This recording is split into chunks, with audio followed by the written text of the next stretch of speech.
Hello everyone, welcome to my YouTube channel. तो आज हम सत्या के चैप्टर नंबर 7 का जो हमने टॉपिक लास्ट लेक्चर में स्टार्ट किया था ना, बायोकेमिकल फंक्शंस ऑफ विटामिन ई, तो उसी को हम कंटिन्यू कर रहे हैं। तो स्टार्ट करते हैं। The biochemical functions of vitamin E related either directly और indirectly to its antioxidant property are given here under. तो जो हमारे पास बायोकेमिकल फंक्शंस है ना विटामिन ई के, आइदर वो उसकी एंटीऑक्सीडेंट प्रॉपर्टी से डायरेक्टली रिलेटेड हैं या इनडायरेक्टली रिलेटेड हैं, वो सारे हमारे पास नीचे दिए हुए हैं। तो उनको हम वन बाय वन पढ़ते हैं।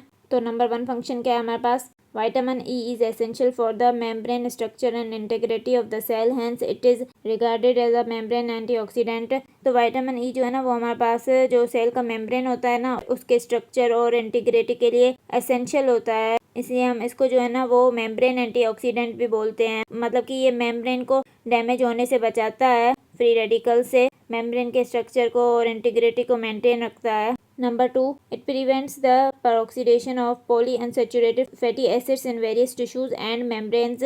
और दूसरा फंक्शन क्या है कि हमारे पास विटामिन ई जो है ना वो पॉलीअनसैचुरेटेड फैटी एसिड्स की जो पेरोक्सीडेशन होती है ना उसको प्रिवेंट करता है, मतलब कि उनकी पेरोक्सीडेशन नहीं होने देता बहुत सारे टिश्यूज में और मेम्ब्रेन्स में। मतलब कि फ्री रेडिकल्स की वजह से जो हमारे पास फैटी एसिड्स का डैमेज होता है ना उससे ये बचाता है। It protects RBC from haemolysis by oxidizing agents, example hydrogen peroxide. तो ये आरबीसी को भी बचाता है हेमोलाइसिस से, जो हमारे पास ऑक्सीडाइजिंग एजेंट्स होते हैं जैसे कि हाइड्रोजन पेरोक्साइड जो कि हेमोलाइसिस करवाते हैं आरबीसी की, तो ये उनसे भी बचाता है आरबीसी को, आरबीसी की हेमोलाइसिस नहीं होने देता। Number 3, it is closely associated with reproductive functions and prevents sterility.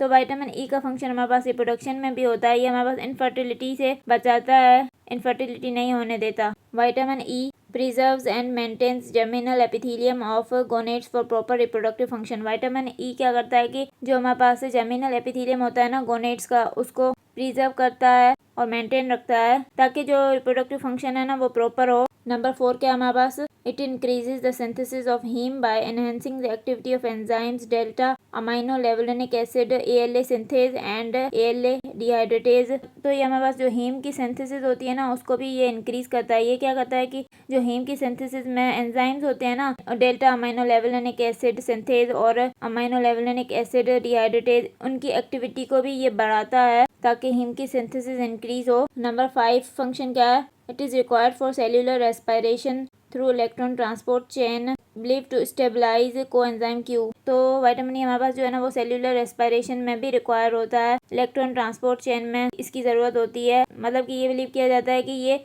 Coenzyme Q को स्टेबलाइज रखता है इलेक्ट्रॉन ट्रांसपोर्ट चेन में। Number 6, vitamin E prevents the oxidation of vitamin A and carotenes. तो विटामिन ई हमारे पास जो है ना वो विटामिन ए और कैरोटीन्स की ऑक्सीडेशन भी नहीं होने देता। नंबर 7 क्या है, it is required for proper storage of creatine in skeletal muscle. तो स्केलेटल मसल में जो है ना वो क्रिएटिन की प्रॉपर स्टोरेज के लिए भी विटामिन ई रिक्वायर्ड होता है। अगर विटामिन ई नहीं होगा ना तो क्रिएटिन की प्रॉपर स्टोरेज भी नहीं होगी स्केलेटल मसल में, तो ये रिक्वायर्ड होता है। Number 8, vitamin E needed for optimal absorption of amino acids from the intestine. तो अमाइनो एसिड्स की अच्छी तरह से एब्जॉर्प्शन ऑफ इंटेस्टाइन से, तो उसके लिए भी विटामिन ई रिक्वायर्ड होता है। Number 9, it is involve in proper synthesis of nucleic acids. तो न्यूक्लिक एसिड्स की प्रॉपर सिंथेसिस के लिए भी विटामिन ई रिक्वायर्ड होता है। Number 10, vitamin E protects liver from being damaged by toxic compound such as carbon tetrachloride.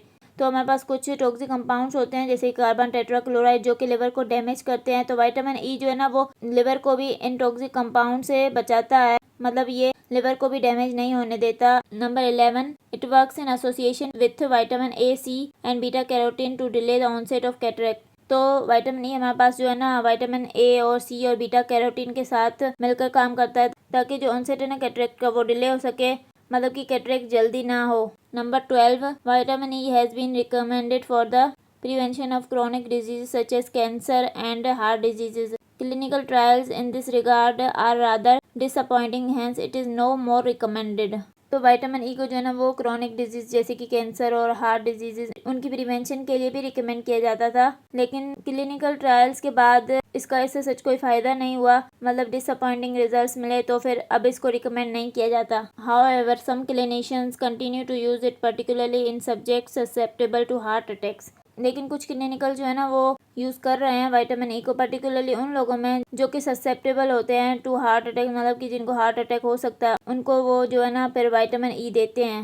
It is believed that vitamin E prevents oxidation of LDL. ये believe किया जाता है कि जो विटामिन ई है ना वो हमारे पास एलडीएल की जो है ना ऑक्सीडेशन नहीं होने देता। Note the oxidize LDL have been implicated to promote heart diseases. तो हमारे पास जो ऑक्सीडाइज एलडीएल होता है ना वो प्रोमोट करता है हार्ट डिजीज को, तो विटामिन ई अगर देंगे वो क्या करेगा, एलडीएल की ऑक्सीडेशन नहीं होने देगा। तो इस वजह से जो है ना वो लोग जो कि ससेप्टेबल होते हैं टू हार्ट अटैक, उनको फिर विटामिन ई देते हैं। तो ये हमने सारे बायोकेमिकल फंक्शंस पढ़ लिए विटामिन ई के। अगर आपको मेरा लेक्चर पसंद आया तो प्लीज़ मेरे चैनल को सब्सक्राइब करें, लाइक करें और बेल आइकन को प्रेस करें। Thank you.